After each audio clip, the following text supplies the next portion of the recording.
Maintenant, je vais vous expliquer comment répartir les voitures sans joueurs entre aux différentes places.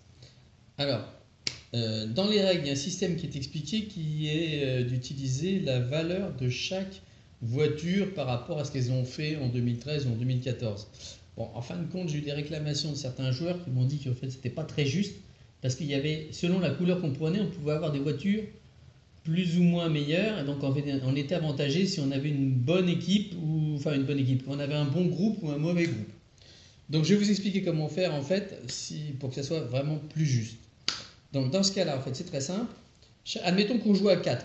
Donc là, on va dire qu'il y en a un qui a choisi Alonso, l'autre il a choisi Ricciardo, et le troisième Grosjean et le quatrième Hamilton. Chaque joueur classe ses voitures par rapport à ses pilotes préférés. Donc par exemple, celui qui a Alonso, il va dire mes pilotes préférés dans l'ordre c'est Alonso, Raikkonen, Hülkenberg, Kvyat et Perez.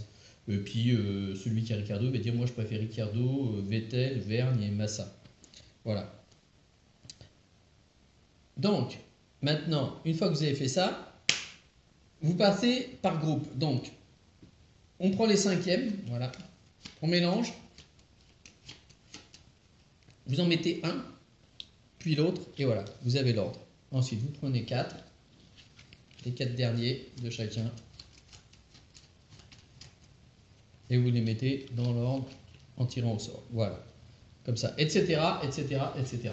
Comme ça, en fait, chaque joueur va avoir dans l'ordre une voiture dans le groupe de 4, enfin là parce qu'on joue à 4, dans le groupe du nombre de joueurs qui correspond, voilà. Il ne va pas y avoir quelqu'un qui va avoir que des mauvaises voitures ou un autre qui va avoir que des bonnes.